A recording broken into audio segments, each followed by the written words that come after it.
நீ உழைச்சது உண்மை, நீ வாழ்ந்தது உண்மை. உனக்கு வயசாயிருக்க, புள்ளைய பெற்றிருக்க, ஏதாவது தானா நடந்துச்சா? யாராவது உனக்கு தூக்கி கொடுத்துட்டாங்களா? நான் உன்னை திருந்துங்க, தப்பு செய்யாதீங்கன்னு சொல்லல, கஷ்டப்படாதீங்கன்ற. அப்ப கஷ்டத்துக்கு காரணம் என்னவா இருக்கும்னு அது தெரிஞ்சா அதை செய்யாம தானே கஷ்டத்துல இருந்து வெளியே வர முடியும். உன் நம்பிக்கை உன்னை காப்பாத்தாது, நிஜம்தான் உன்னை காப்பாத்தும். உன்னை காப்பாத்த உன்னை தவிர இந்த உலகத்துல வேற ஒருத்தனும் கிடையாது. தயவுசெய்து புரிஞ்சுக்கோ. நீங்க வேணா போய் ஒரு பூ எடுத்து மோந்து பாருங்களேன். நீங்க ஹிந்துவா இருந்தாலும் மல்லிப்பூ வாசனை தான் வரும். இல்ல சார் நான் கிறிஸ்டினா மாறிட்டேன். ஏன் சார் மாறினேன்? கடவுள் எனக்கு ரசிக்கல. என்ன ரசிக்கல? மல்லிப்பூல மிளகா வாசனை வந்துச்சா உனக்கு? மனித வாழ்க்கை இப்படி ஒரு வரமா? யாரும் யாருக்காக மாற தேவையில்லை. ஏன்னா இறைவன் படைச்சது யாரும் யாருக்காகவும் மாறாது. ஆனா அவனுக்கு என்ன மாற்றம் வேணும்னு அவன் உணரலனா அவன் வாழ்க்கையில உயர்வே. நான் சொல்ல போற விஷயம், நீ வெளியே போகும்போதே வெறியோட போவ. நீ செஞ்ச தப்புக்கு வருத்தப்படக்கூடாது, ஆனா இனிமே தப்பு செய்யாத மாதிரி வாழ்.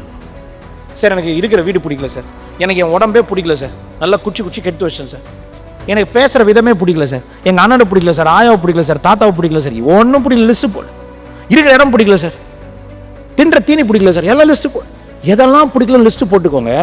பிடிக்காததை மாத்திக்க முடியுமா மாத்திக்க முடியாதுன்னு யோசிங்க. இந்த வாழ்க்கை எப்படி ஒரு சொர்க்கம்னா, நீ பிடிக்காததை பிடிக்காதுன்னு ஒத்துக்கிட்டாலே போதும். இப்ப கடவுள் ஒரு கேள்வி கேட்பான், உனக்கு பிடிச்சது என்னன்னு கேட்பான். உனக்கு பிடிச்சது என்னன்னு உனக்கே தெரியாத வரைக்கும் உனக்கு பிடிக்காததான் உனக்கு பிடிச்சுன்னு இருக்கும். இங்க இருக்க ஒவ்வொருத்தருக்கும் என்ன வாழ்க்கை இருக்குன்னு எனக்கு தெரியாது, ஆனா உங்க எல்லாருக்கும் ஒரு பெரிய வாழ்க்கை காத்துன்னு இருக்கு. என்ன பிறவியா நீ? எது பிடிக்கலையோ அதை இன்னைக்கு உட்காந்து லிஸ்ட போடு. இந்த வெற்றி நிச்சயம் வேத சத்தியம்ன்ற டைட்டில் மறந்துடுங்க. இது உங்களால முடியுமா முடியாதான்னு பாருங்க. போய் உட்காருங்க. இன்னைக்கு யாருன்னா உட்காருங்க. உங்க லைஃப்ல ஏதோ ஒரு ஆசை இருக்கும்ல, என் பையன் ஒரு பிஇ முடிக்கணும், என் பையன் ஒரு பிஎஸ்சியாவது முடிக்கணும், என் பையன் ஒரு 10th பாஸ் ஆகணும், நான் வாழ்ந்த வாழ்க்கையை அவன் வாழ்ந்துடக்கூடாது, என்னோட கொஞ்சம் நல்ல வாழ்க்கையை வாழணும், அதுக்கு ஒரு நல்ல படிப்படிச்சா வருமானம் வந்துடும். ஏதோ கணக்கு போடுறீங்க, எதனா போடுங்க. ஆனா போய் பிடிக்காத லிஸ்ட் போடுங்க. சார் எனக்கு இருக்கிற வீடு பிடிக்கல சார், எனக்கு என் உடம்பே பிடிக்கல சார், நல்லா குச்சி கெடுத்து வச்சேன் சார், எனக்கு பேசுற விதமே பிடிக்கல சார், எங்க அண்ணனை பிடிக்கல சார், ஆயாவை பிடிக்கல சார், தாத்தாவை பிடிக்கல சார், ஒன்றும் பிடிக்கல, லிஸ்ட் போடு. இருக்கிற இடம் பிடிக்கல சார், தின்ற தீனி பிடிக்கல சார், எல்லாம் லிஸ்ட் போடு. எதெல்லாம் பிடிக்கல லிஸ்ட் போட்டுக்கோங்க. பிடிக்காததை மாத்திக்க முடியுமா மாத்திக்க முடியாதுன்னு யோசிங்க. இந்த வாழ்க்கை எப்படி ஒரு சொர்க்கம்னா, நீ பிடிக்காததை பிடிக்காதுன்னு ஒத்துக்கிட்டாலே போதும். இப்ப கடவுள் ஒரு கேள்வி கேட்பான், உனக்கு பிடிச்சது என்னன்னு கேட்பான். உனக்கு பிடிச்சது என்னன்னு உனக்கே தெரியாத வரைக்கும் உனக்கு பிடிக்காததான் உனக்கு பிடிச்சுன்னு இருக்கும்.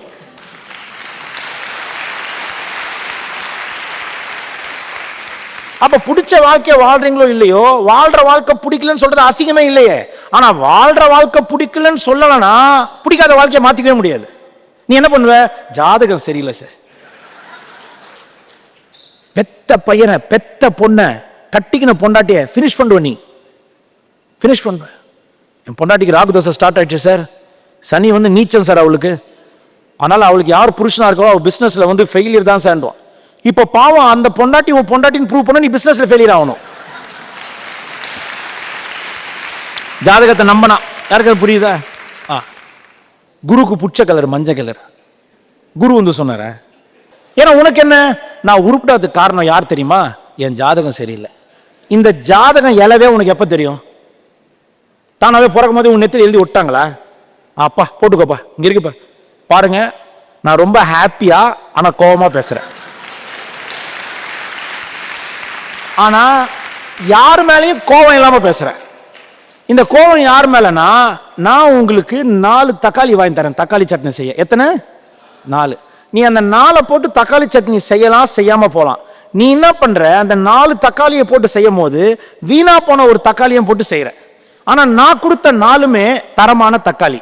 ஆனா இந்த தக்காளி என்ன பண்ணுது, கெட்டு போன ஒரு தக்காளியை போட்டு தக்காளி சட்னி செய்ய. 4 தக்காளி நல்லா இருந்தாலும் 5ஆவதா போட்ட கெட்டு போன தக்காளியை போட்டு நீ தக்காளி சட்னி செஞ்சா தக்காளி சட்னி நல்லா வருமா இல்ல கேவலமா வருமா? இது எத்தனை தக்காளிக்கு புரியுது?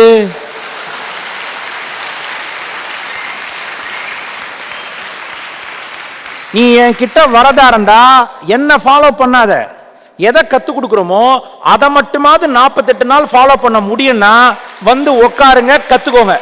இல்லையா நீ கொடுக்குற 4 தக்காளி நான் இன்னொரு தக்காளியும் போடுவேன்னா நான் சொல்றேன் தக்காளி நீ வரவே வராது. இப்படின்னு சொல்லணும்னு ஆசை. நான் சொல்றேன், இப்ப 4 தக்காளியை போட்டு நீங்க தக்காளி சட்னி செய்யாம 2 போட்டுக்கிறீங்க. நல்ல தக்காளியில தக்காளி சட்னி செஞ்சா தக்காளி சட்னி எப்படி இருக்கும்? வெற்றி நிச்சயம், வேத சத்தியம். யாருக்கு புரியுது?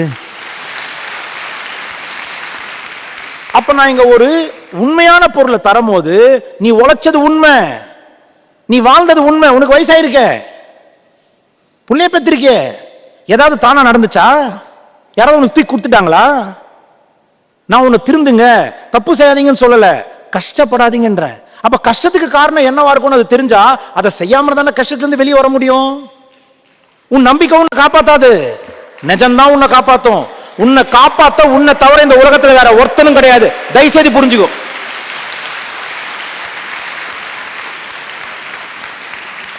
வேற ஒருத்தனும் இல்லைன்னு தெரிஞ்சதால அப்ப என்னை காப்பாத்த யாருமே இல்லையான்னு புரிஞ்சுக்கிட்டு, ஆனா உன்னை காப்பாத்துறதுக்கு யாரும் இல்ல, உன்னை உயர்த்துறதுக்கு ஒருத்தர் இருக்கான். அவன் பேர் இறைவன். அவன் பேர் என்ன?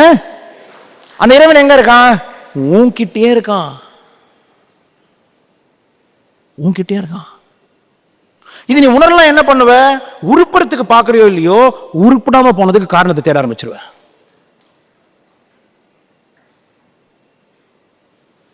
கலர் சரியில்லை, டைம் சரியில்லை, இடம் சரியில்லை, நீயே சரியில்லை நம்புவ.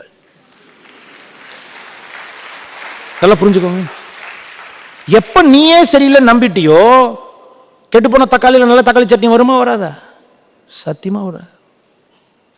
கேட்க உனக்கு சாதாரணமா இருக்கும், ஆனா நீ ஓடினே இருப்ப, உழைச்சினே இருப்ப, ஆனா உயரவே மாட்ட. எனக்காக நீ எந்த விதத்திலையும் யாருக்கும் குறைஞ்சவனே கிடையாது. சத்தியமா. நீ இப்படி கை தட்ட, எல்லாருக்கும் ஒரே சவுண்டு தான். இறைவன் தட்டுறதுல கூட உன்னை மாத்தி வைக்கல. சிட்டிக்கு போடுங்களேன், ஒரே சவுண்டு தான். நீங்க வேணா போய் ஒரு பூ எடுத்து மோந்து பாருங்களேன். நீங்க ஹிந்துவா இருந்தாலும் மல்லிப்பூ வாசனை தான் வரும். இல்ல சார் நான் கிறிஸ்டினா மாறிட்டேன். ஏன் சார் மாறினேன்? கடவுள் எனக்கு ரசிக்கல. என்ன ரசிக்கல? மல்லிப்பூல மிளகா வாசனை வந்துச்சா உனக்கு? சொல்லு, நீ மாறின காரணம் என்ன? நான் கர்த்தர் என்ன ரசித்தாரா, அதனால கிறிஸ்டினா மாறிட்டேன் சார். என்ன நீ கிறிஸ்டினா மாறினாலும் மாறலனாலும் மல்லிப்பூ இருந்தீங்கன்னா வாசனை வரும். இன்னும் அப்ப கிறிஸ்டினா இருக்கேன், நான் என்ன பண்றேன்? இந்துவா மாறினேன், கிருஷ்ணான்றேன், சிவசிவான்றேன். இப்ப எனக்கு மல்லிப்பூ இருந்தீங்கன்னா வரும். எனக்கு புரியல. நீங்க யாருக்கெல்லாம் புரிஞ்சு நல்லா புரிஞ்சுக்கோங்க. ஏன்னா நான் சொல்ல போற விஷயம் நீ வெளியே போகும்போதே வெறியோட போவ. அவனே வாழ்ந்தது போதும்டா, இனிமே இருக்கிற வரைக்கும் நல்லா தான்டா இருக்க போறன்ற தெளிவு உனக்கு வந்த உடனே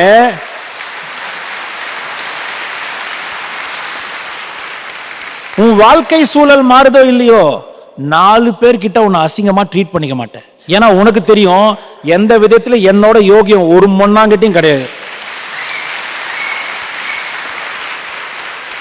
சோ நீ செஞ்ச தப்புக்கு வருத்தப்படக்கூடாது, ஆனா இனிமே தப்பு செய்யாத மாதிரி வாழ். ஏன்னா நீ பாதி பேர்கிட்ட கஷ்டப்படுறது ஏதோ நீ தப்பு பண்ற 4 பேர் கண்டுபிடிச்ச மாதிரி, அதெல்லாம் ஒண்ணும் கிடையாது.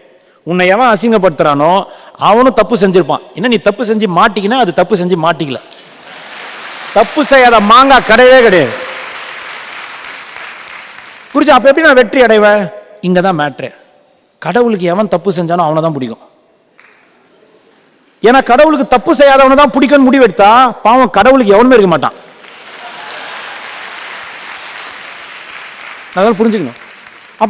அப்ப தப்பு செய்யாதவன் இந்த உலகத்திலே இல்லைன்னா யார் தான் கடவுளுக்கு சிறந்தவன்? அவனை இன்றி வேறொருவன் பிழையில்லா வாழ்வதற்கு வழி இல்லை. இருப்பினும் அதனை திருத்தி உயர்த்தும் மனம் கண்ட போதெல்லாம் அவனோடு நான் இல்லாத நிலை இல்லை. உங்கூட அவன் இருப்பான். அவனு சின்ன பையனாரு இல்ல பெரிய பையனாரு, அப்பன் காசுல ஃப்ரெண்ட்ஸோட சரக்கு அடிக்கிற ஒரு புண்ணியவானாரு, என்ன இல்ல எல்லாம் படிக்கிறதுக்கு வசதி இருந்தும் படிக்காம சோம்பேறி முண்டமாரு, அதெல்லாம் உன் பிரச்சனை. இன்னிலிருந்து நீ என்னவா இருந்தா என்னவாவான்னு நான் சொல்லிடுறேன், உனக்கே தெரியணும். அப்போ மனித வாழ்க்கை இப்படி ஒரு வரமா? யாரும் யாருக்காக மாற தேவையில்லை. ஏன்னா இறைவன் படைச்சது யாரும் யாருக்காகவும் மாறாது. ஆனா அவனுக்கு என்ன மாற்றம் வேணும்னு அவன் உணரலன்னா அவன் வாழ்க்கையில உயர்வே.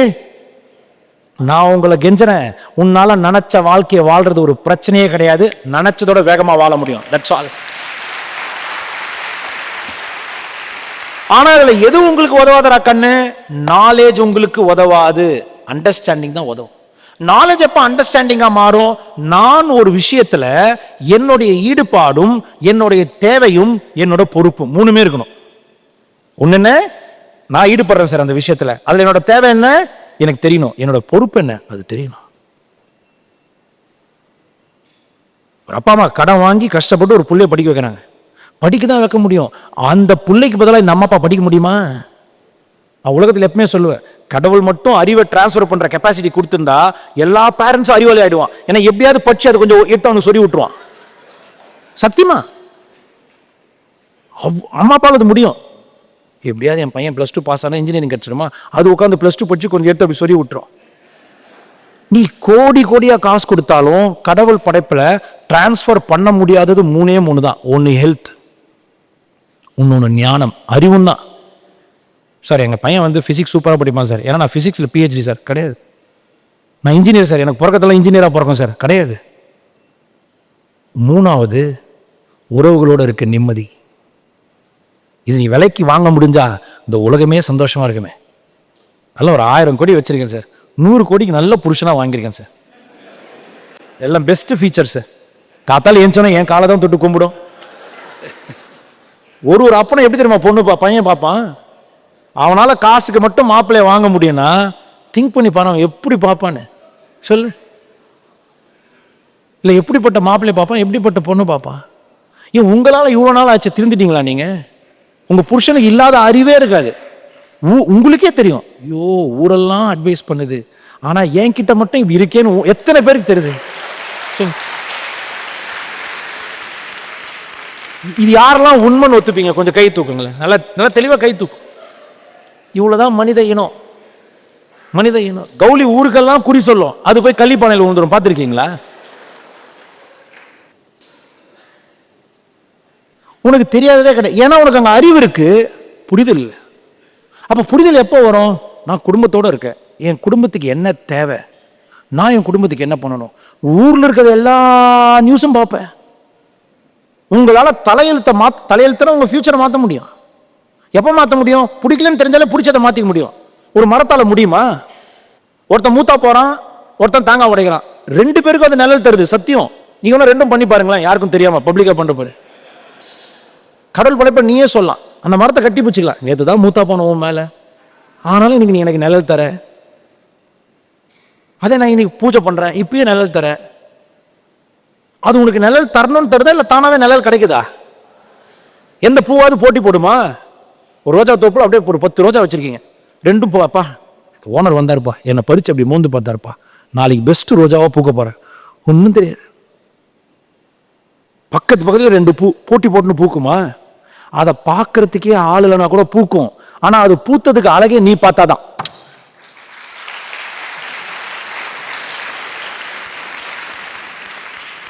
ஒரு உணர்வே இல்லாத செடியை ரசிக்கிற, உயிரே இல்லாத சித்திரத்தை ரசிக்கிற, ஆனா உணர்வும் உயிருமா இருக்க உன் குடும்பத்தை மதிக்க கூட மாற்றியடா கண்ணு. சொல்லு. அப்ப முதல்ல உன் பவரை நான் சொல்றேன். இது எத்தனை பேர் ஒத்துப்பீங்கன்னு தெரியல. இங்க இருக்க ஒவ்வொருத்தருக்கும் என்ன வாழ்க்கை இருக்குன்னு எனக்கு தெரியாது, ஆனா உங்க எல்லாருக்கும் ஒரு பெரிய வாழ்க்கை காத்துன்னு இருக்கு. ஐயா இந்த வருஷம் இப்படிதான் வாழ்ந்து சாகணும் அப்படின்னு கடவுள் சொன்னா நீ வருத்தப்படலாம். எங்கய்யா 2026ல் எனக்கு வந்து ஒரு காக்கா கொத்த போதியா, நான் தடிக்கு விழுந்து சாக போறேயா? அதெல்லாம் ஒன்றும் கிடையாது. நீ ஜோசியத்தை நம்பு, நம்பாம போ, நேரத்தை நம்பு, நம்பாம போ. இறைவன் படைச்ச விதின்னு ஒன்று இருக்கு. நான் விதியை பத்தி பேசல, விதி காப்பர் சல்ஃபேட் ப்ளூவா தான் இருக்கும், பச்சை கலர்ல பார்க்கவே முடியாது. யாருக்கா புரியுதுங்களா? காக்கா ப்ளூ கலர்ல பார்க்கவே முடியாது. கடைசி வரைக்கும் நாய் ஹவுன்னு தான் கத்தும். அப்படியேப்பா என்னுடைய ஓனர் வந்து ஒரு பைரவ பக்தர், சிவசிவான்னு குலைக்குமா? அது குலையாது. கடைசி வரைக்கும் மாடு அம்மான்னு தான் கத்தும். நான் US போயிட்டு மம்மின்னு கூப்பிட ஆரம்பிச்சேன்னு சொல்ல போதா? ஒன்றும் சொல்லாது. ஆனா நீ கடைசி வரைக்கும் ஒரே மாதிரி வாழணும்னு அவசியம் இல்லை. ஆனா நீ ஒரே மாதிரி தான் இருக்க போறன்னு முடிவு பண்ணிட்ட அப்புறம் இருக்கிற நல்லதும் வேஸ்ட்டு, நல்லா வாழ வேண்டிய வாழ்க்கையும் வேஸ்ட். யாருக்கு புரியுது?